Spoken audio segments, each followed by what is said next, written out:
Hey guys, thanks for tuning in to RocketDogRc. This week's product review is going to be on a set of Proline Pro-Spec Shocks. Stay tuned.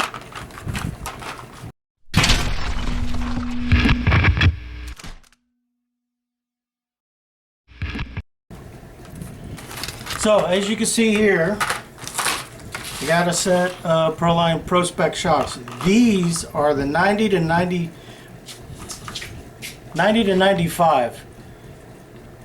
Bought these at my local hobby shop. You can see what I paid for those. Thank you, Proline, for taking my money. Could have bought King Shocks for 30 bucks less. These are the, can't see, 105 to 110 millimeter ones. Now, kind of thinking about putting these on the FJ Cruiser, but I don't know if I want to put them on there or if I'm going to put them on the Ford Bronco or the SCX-10, the Blue Blazer. But anyways, I wanted to check these out. I mean, because they're so expensive. Proline's not going to sell a whole lot of these because they're more expensive than the King Shock, and everybody will go after the King Shock, you know, at 46 bucks for the pair compared to $55 for the pair. Now, I was curious as to why these are so expensive, but it's anodized aluminum finish, singular dual rate spring. Reading these off the back of the card, is a beefy 3.5 chrome moly shaft, so it's supposed to be pretty tough.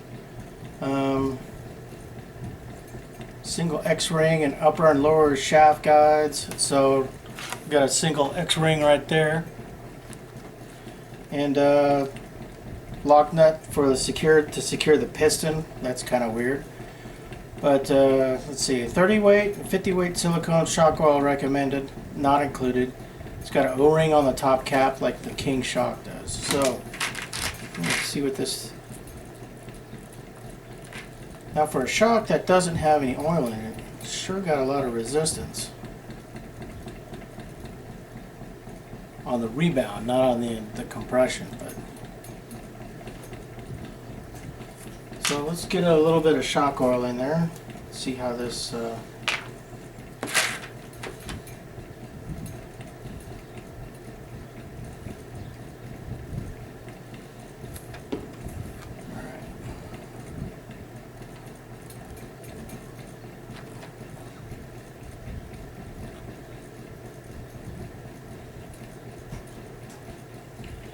Screw the cap on.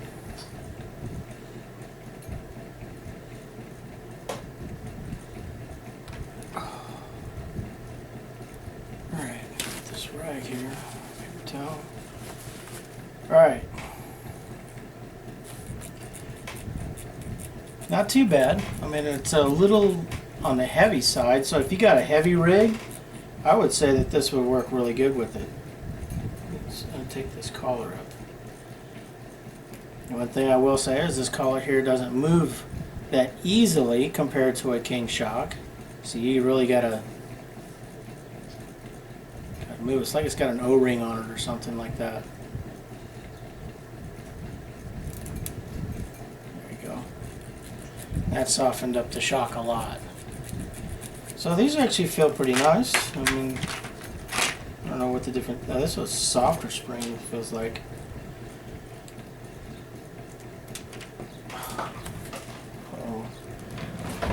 Drop my cup.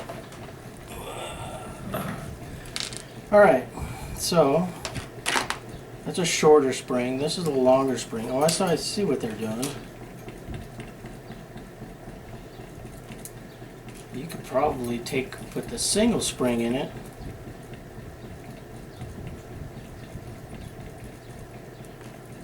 Like so, then that'll oh yeah, that's so much better. That's a lot better. So you take the single spring out of the package, you replace the whole spring unit on it, and yeah, it's a whole lot better. I like it that way.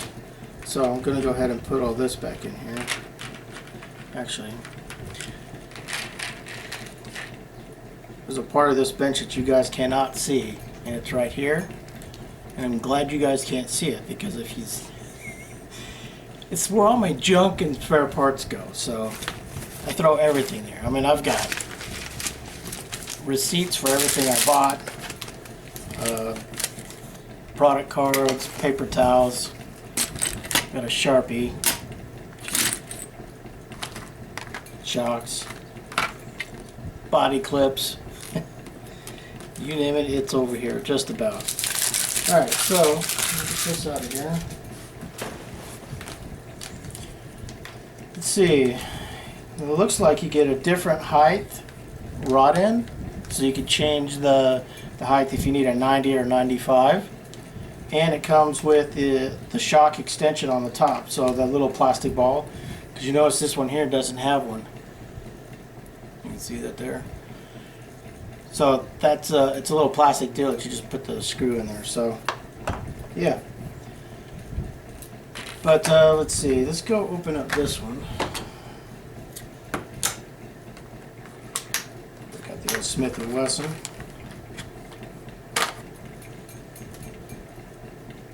Smith & Wesson Extreme Ops. I've had this knife for a couple years now, and that's a pretty nice knife. It's still tight. I mean, even you still can't hardly flick it. When you do, it locks in really good. Anyways, all right. So here's the rod ends for that.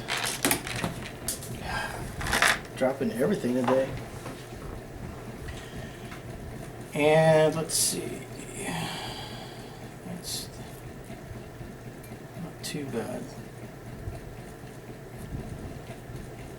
I'm going to get some shock oil in this and see how it frees up a little bit. Because a lot of times you get these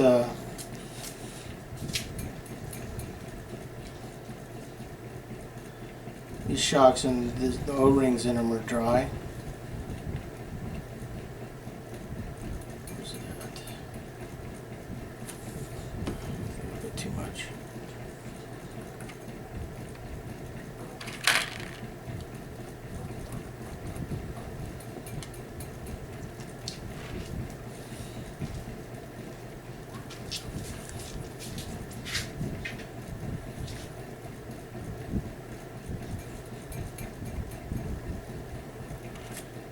So, paper towel, clean that up.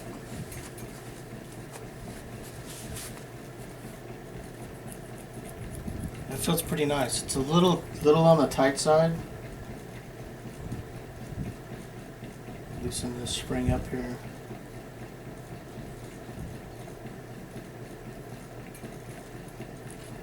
Yeah, it's a little bit better.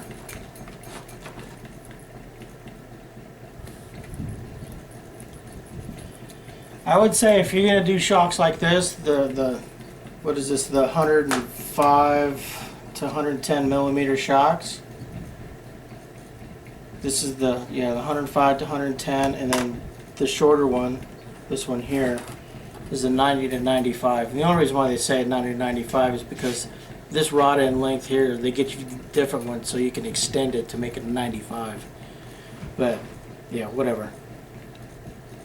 But if you have a heavy rig, you know, something with you know, metal bumpers on it, metal rock sliders, like a lot of my rigs do, they're a little bit heavy.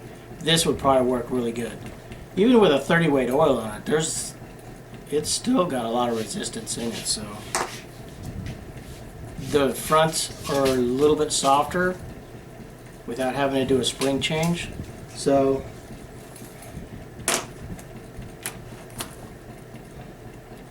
there you go. That's the shocks right there. They're good looking shocks, don't get me wrong. I don't know how they're going to perform on any of my rigs, but we'll have to find out later on. And I'll let you guys know. But for now, Proline Pro-Spec, the 9095 and the 105 to 110. There you go. Got these at my local hobby shop, Alliance Hobbies, and let's see, paid $55.96 for each set, so $114 with the shocks after taxes and everything. So there you go, guys. Check out the Proline Pro-Spec rock crawling shocks. Tell me what you think about them, if you've tried them, or if you're going to, whatever, doesn't matter. And comment, like, and subscribe, and have a good day. Let's go do some crawling.